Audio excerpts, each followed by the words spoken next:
So this guy, let's call him Laundrie. And Laundrie's a bit of a loner, he's kind of a weird guy, until one day he meets this woman, Gabby. And they fall in love and they get engaged and they decide to trade in their normal, boring lives and live a van life, traveling around the country. So Gabby goes and buys a van and they quit their jobs and they set out on this incredible road trip. They travel from New York all the way to Utah, they're camping, they're seeing nature, and Gabby goes and starts a YouTube channel to document all this, because she has hopes of being a van life travel vlogger. So she's documenting the journey, she's posting all the time on her Instagram, and this goes on for about a month. They're on the road, and then the second month, Gabby's Instagram posts suddenly slow down dramatically, and people start to wonder what's going on. And after that month is over, Gabby's van finally pulls up to Laundrie's parents' house in Florida, and Laundrie gets out. But there's no Gabby. She's not with him. Now remember, this is her van he's driving, and Gabby is nowhere to be found. And everyone is like, what the hell? Did something happen to Gabby? Now at this point, Laundrie could have gotten on camera or made a social media post and given some kind of quick explanation, but that's not what he does. He goes and gets a lawyer. And this is the point where everyone is like, holy shit.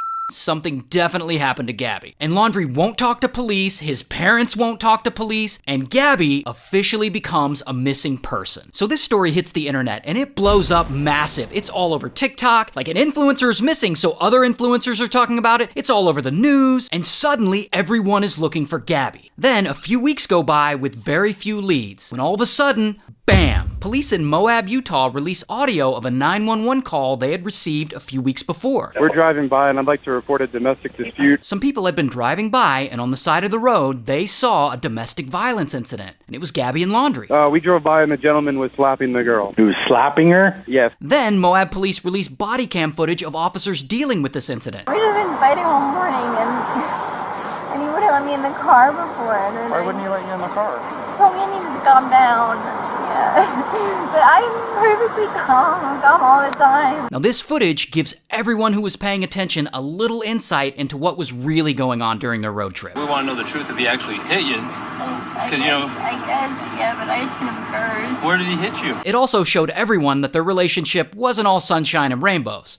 It had been abusive. Now this incident happened weeks before Gabby went missing, while she and Laundrie were still on the road. But now Laundrie's at home in Florida, Gabby's missing, and everyone is looking at Laundrie as a suspect. Especially after this body cam footage comes out suggesting he's an abuser. So suddenly the heat's turned up on Laundrie, and he doesn't know what to do. So one day in the middle of all this scrutiny, he just disappears. And police, they ask his parents where he's at, and his parents say he left to go hike at the Carlton Reserve that's nearby. Regardless, that dude is gone. Right around this time, police have been able to track Gabby's last known location through a camping app she was using. And they track her to the area of the Grand Teton National Forest in Wyoming. And so they send out search teams there, and that is where they finally find her body. In the forest, on the ground.